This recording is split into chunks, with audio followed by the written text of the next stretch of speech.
Young Stephanie Victor started off in Ames, Iowa. Then we moved to Pittsburgh.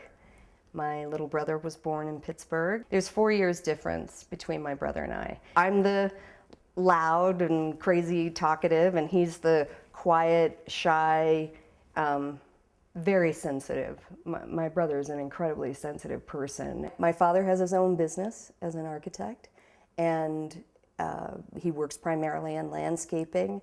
So as children, he instilled in us a profound love for nature. My mom is like, I looked up to her so much as a child because she had her own career. She was an entrepreneur. She built an incredible business.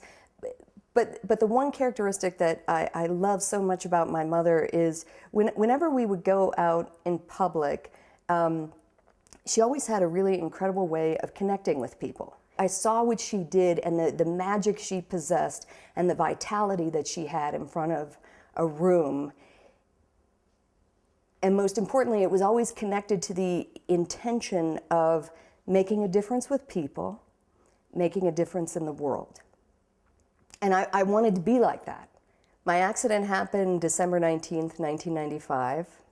I was simply going out to dinner, and I was standing in the driveway behind my ex-boyfriend's car.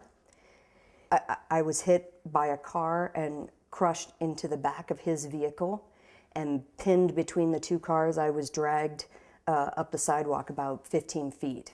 As I laid there on the ground, I was trying to hold on. I was like just bombarded with all these images of my mom and my dad and my brother and my best friend Meredith, and it was like, oh my God, you know, life is so good. I am not ready to leave, you know, and that was my prayer in that moment, like, God, please let me live, please let me live. And you know, I often say after the fact that if I'd have known I was going to lose both my legs, I would have gotten more specific in that prayer, you know. Live and keep my legs. At that time in my life, I had just graduated from USC.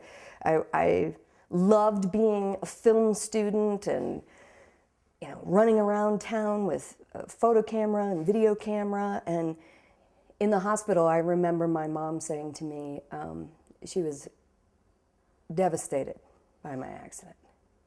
And she had said to me, "I've failed you as a mother because I did nothing to prepare you for something this bad." And I said, "No, Mom, you absolutely succeeded me, because everything you taught me was to take no matter what you get and deal with it, make it good." My brother came in and he's looking at me and he's quiet, and I, you know, I'm glazed over and looking at him. And my immediate reaction was, I mouthed to him over the tube, I said, "Merry fucking Christmas." He started to dance and he's like, "She's okay, she's okay." And he looks at me and he's like, "You know what you can do? You can ski." Little did I know how right he was, you know, but he was the one who put skiing in my mind, and a seed was planted. I had that vision of being outside in nature and being free. As an athletic person before my accident, I went to inspiration through sports. And at this time, you know, it was very easy to find information about Paralympic athletes on the internet.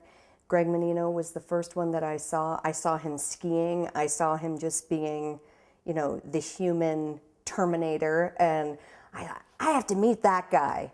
I could feel from the moment I met Greg, his Paralympic championness.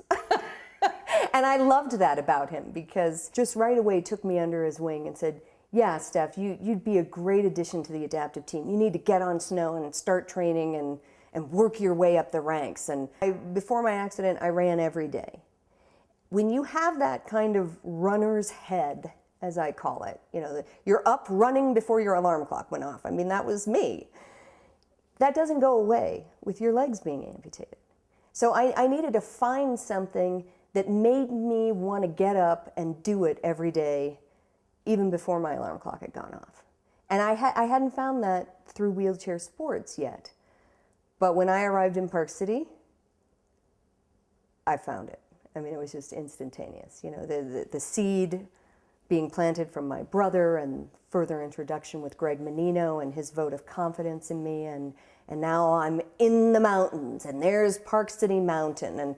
And I called the National Ability Center and I said, I'm an athletic person. I don't want some wimpy ski lesson. I want to go all out, hardcore, top of the mountain, black runs with a cute ski instructor, if you can work that in there.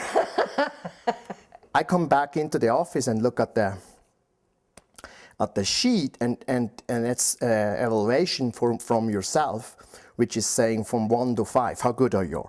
And she's like 5, 5, 5, 5, 5. I didn't even bother to read it. I just gave myself a perfect score on everything. And I'm like, I want to see that girl. That's not the real thing, you know. Here she's bragging around. Here comes Marcel. Oh, Marcel, and he was cute, I have to say. As he's reviewing my sheet, you know, I'm thinking, well, maybe I shouldn't have given myself a perfect score in everything. And he said, so your goals in skiing are to win a gold medal? I said, yes, yes they are. That's not really a gold medal. Anybody can win a gold medal. And you go to a weenie race and win a gold medal, and then your goal is done. And we can do that probably in a couple of weeks. But so then she's like, what should I do? I don't know anything about skiing. You know, and I was like, oh, I know something. So the Olympics are coming to Salt Lake, and so the Paralympics. So I think you should write on something in that direction. And then she took the sheet, crossed it through, and winning a Paralympic gold medal. And I'm like, oh yeah, now we have something to work to. He points up the hill at the chairlift and he said, okay, I want you to push up there to the chair. I said, okay, I'm fit, man. I work out every day at Gold's Gym. That's no problem. So I start pushing, and it was far more difficult than I thought. And my triceps were burning, and I did not want that to show. So I just kept going, take a deep breath, push, and take a deep breath, and push. And I'm like, this skiing is ridiculous. You have to push so much and work so hard. And then all of a sudden he said, okay, stop. That's good. I've seen enough. Actually, alpine skiing is downhill. We don't push around up to the chairlift. We're going to take that chair down there. I just wanted to see that you were physically up to the challenge. She's really a hard worker, which is then, you know, makes her achieve her goals and keeps her at that level. And that's what I see as, or what I would call, committed.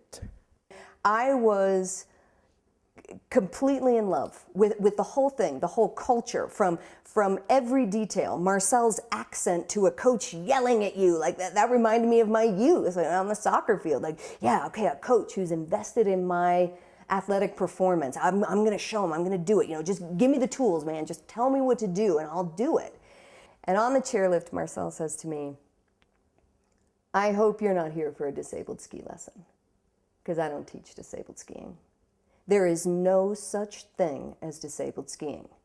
And I'm hanging on for dear life, and I'm going, well, you know what, this is kind of resonating with me.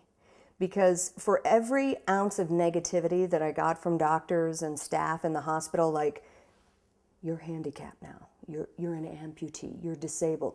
All of this stuff was from the very beginning, like, wait, that's not who I am. I am Stephanie, you know. I am not what happened to me. This is just part of my life experience.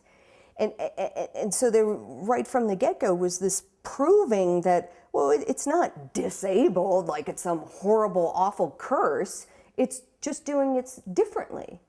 And Marcel further went on to explain that, he said, in fact, you're actually going to prove to be more able. Because in skiing, we normally have foredges and poles, and you have less to work with.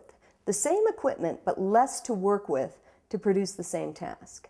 Now, I don't care if you're blind or backwards or three legs or one in a monoski, the physics and biomechanics of skiing are the same. Now, I'm going to teach you that. And what you do with that is your own business. And I'm like, I want to go fast. I want to make great turns. I want to, and you know, we're on the top of the mountain in Park City. I couldn't be further away from the hospital and choices like, do I use a wheelchair? Do I use prosthetic devices? Or going into the courtroom, like all this real heavy, heavy stuff lifted like nothing. And I was free. For the first time since my accident, I was free. And I was absolutely loving this. I don't see the disability. I see the person. She really is working that way. She's not treating herself as something less or something not there. We kind of, how you say it, hit off right from the beginning. It's the second, third day, I was like, maybe I should work on her a little bit more than just skiing, because she's very cute, you know.